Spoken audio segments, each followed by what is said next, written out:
Hai semua, pada video ini kita akan belajar bagaimana rem cakram beroperasi.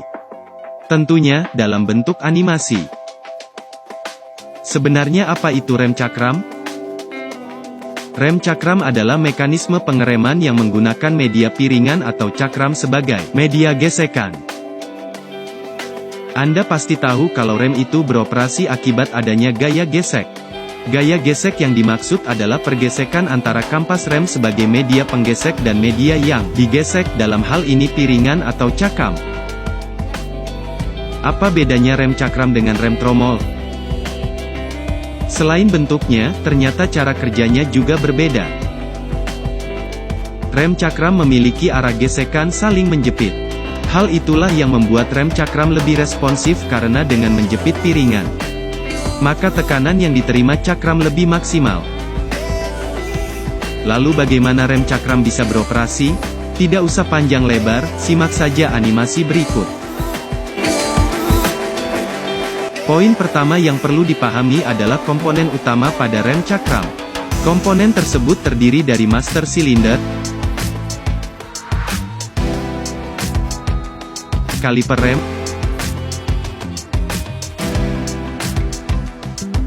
kampas rem,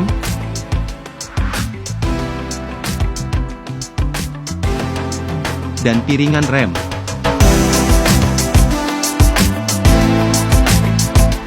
Ketika kita menginjak pedal rem, push rod pada master silinder akan bergerak maju.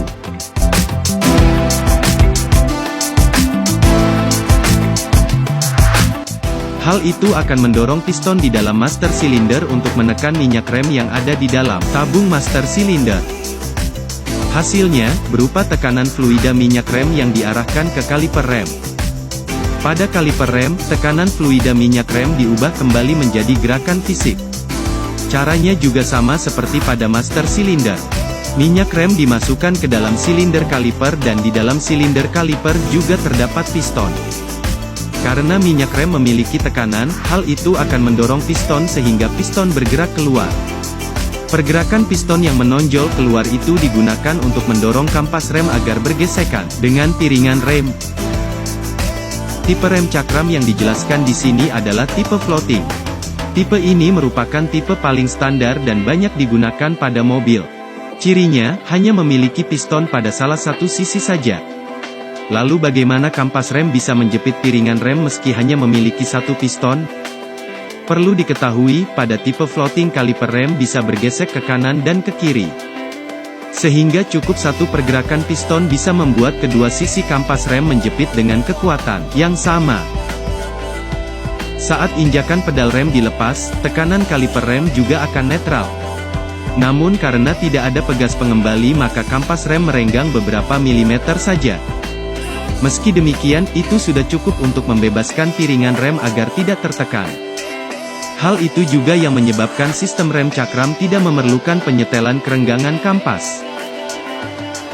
Itulah animasi bagaimana rem cakram bekerja.